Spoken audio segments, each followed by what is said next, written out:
Bonjour à tous et bienvenue dans ce épisode de DB World. Aujourd'hui on s'attaque à l'histoire du groupe Six Flags. Allez c'est parti.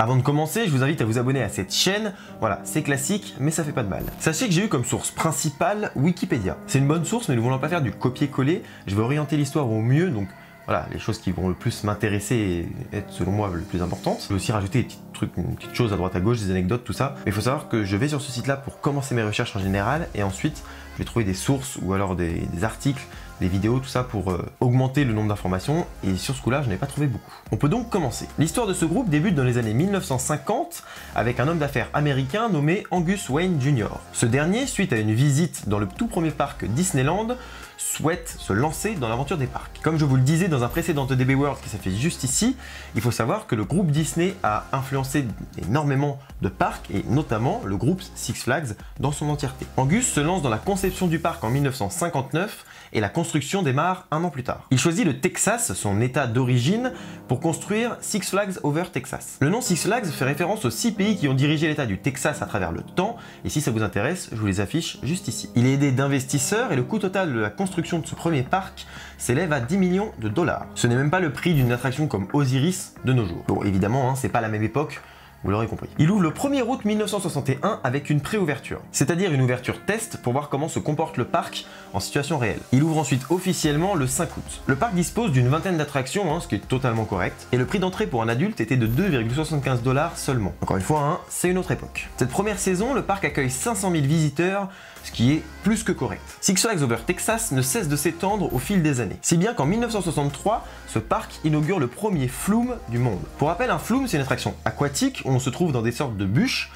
Donc on va faire un parcours avec des montées, des descentes et des moments un peu plus lents où on va juste naviguer. Pour exemple, Menhir Express au parc Astérix est un flume. D'ailleurs, le tout premier flume était destiné au parc Knott's Berry Farm, mais il a finalement ouvert à Six Flags Over Texas. 3 ans plus tard, en 1966, et toujours dans ce même parc, ouvre le premier coaster de type Mine Train, donc autrement dit, train de la mine. Pour info, le constructeur c'était Arrow Dynamics. En 1967, après le succès de Six Flags Over Texas, ouvre le second parc du groupe nommé Six Flags Over Georgia. Ce second parc à son ouverture possède également un Mine Train, toujours du constructeur Arrow Dynamics. Il se trouve donc, comme son nom l'indique, dans l'état de Géorgie aux États-Unis, et il faut savoir qu'à l'époque, le groupe Six Flags est le premier groupe à détenir 2 parcs aux États-Unis. Le second groupe à avoir 2 parcs, c'est Disney, quelques années plus tard. En 1969 est créée la société de gestion Six Flags Thames Park, et il faut savoir que les parcs ne leur appartiennent pas, c'est tout simplement une société de gestion. 2 ans plus tard, en 1971, ouvre le 3e parc du groupe,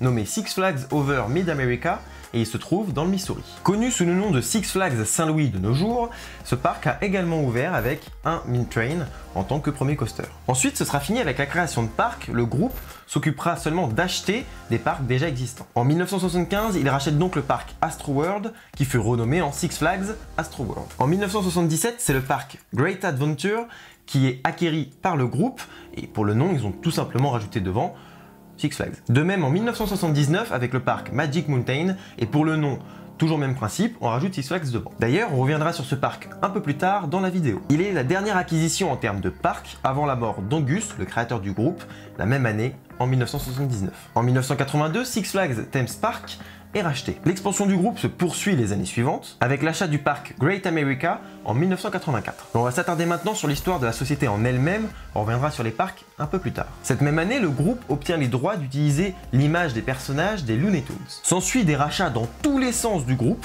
avec notamment des risques de faillite à plusieurs moments. Au final, après tout un énorme bordel financier dont je vous passe les détails, c'est la société Time Warner, plus connu aujourd'hui sous le nom de Warner, le 2e plus grand groupe de production cinéma, télé, etc. au monde, c'est pas mal, qui reprend intégralement le groupe en 1993, pour revendre 51% de ses parts seulement 2 ans après, pour des problèmes financiers. Et en 1998, la société Premier Parc rachète l'entièreté du groupe Six Flags. Premier Parc fait l'acquisition du groupe Walibi, et ça je vous en ai déjà parlé dans un précédent DB World, qui s'affiche juste au-dessus en fiche, et qui est disponible dans la description si ça vous intéresse. Donc à l'époque, le groupe détient Walibi Belgium, Walibi Holland, etc. etc. Premier Parc souhaite suite à la création de Disneyland Paris, créer son propre parc en Europe. Et comme vous le savez, Disneyland Paris est un échec financier. D'ailleurs, petite parenthèse, dans l'épisode sur l'influence de Disney, je disais que Disneyland Paris était un échec, un pur échec.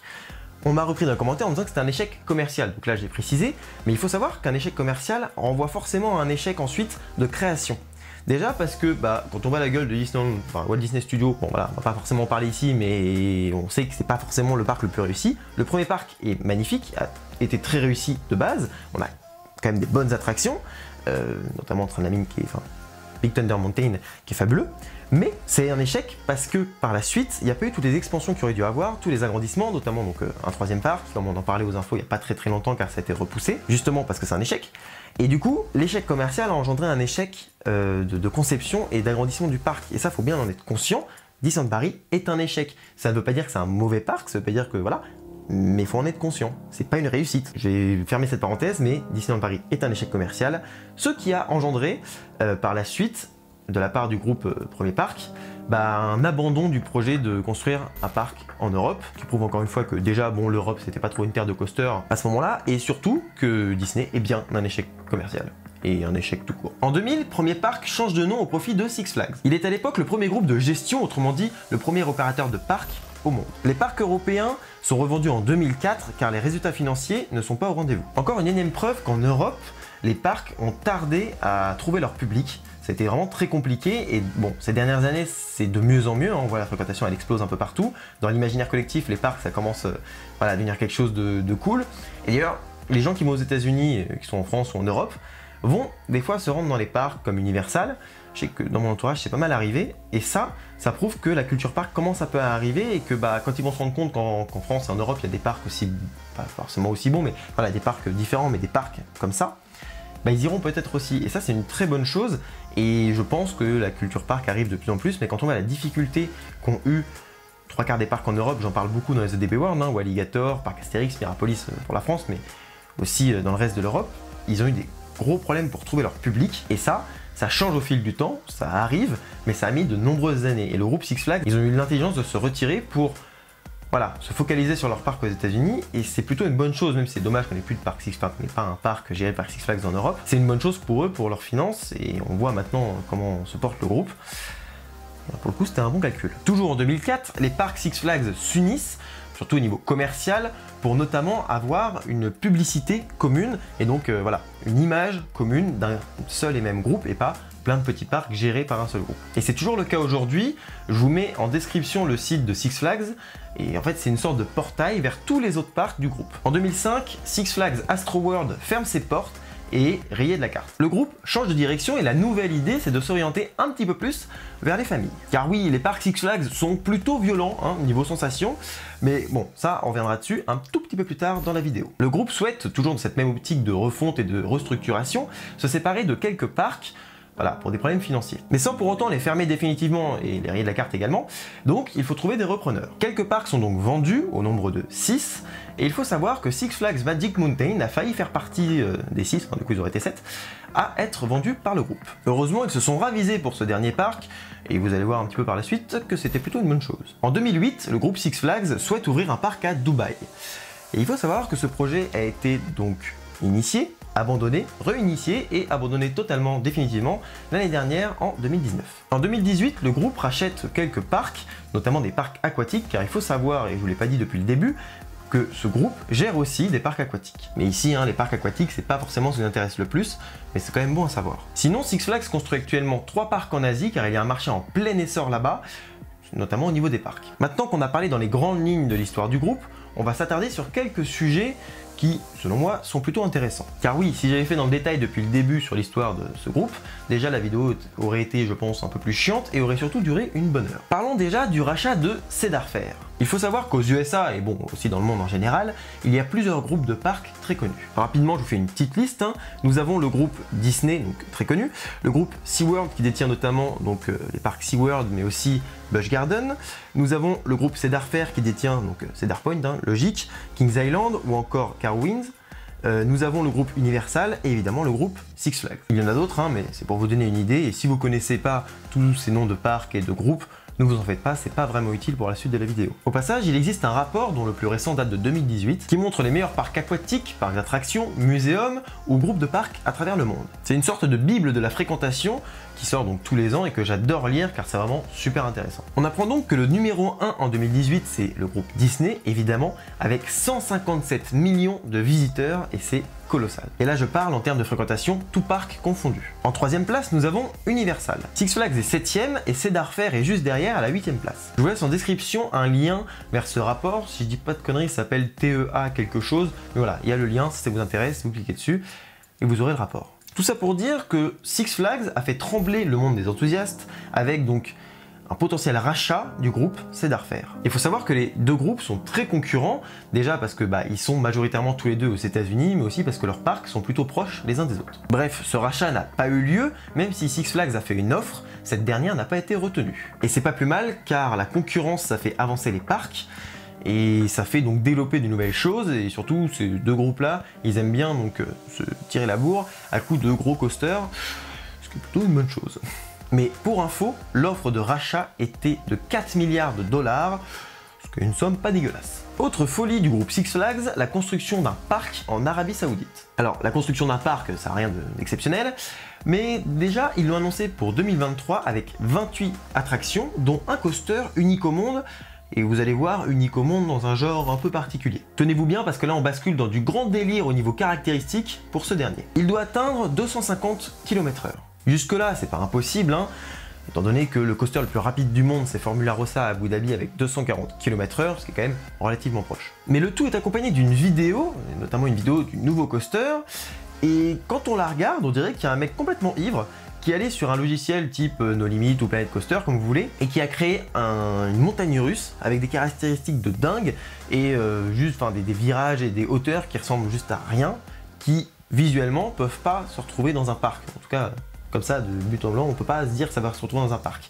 Personnellement j'ai déjà fait être sur No Limit, m'amuser à essayer de faire un coaster un peu bien, puis quand j'en ai marre je fais n'importe quoi, ça ressemblait carrément à ça.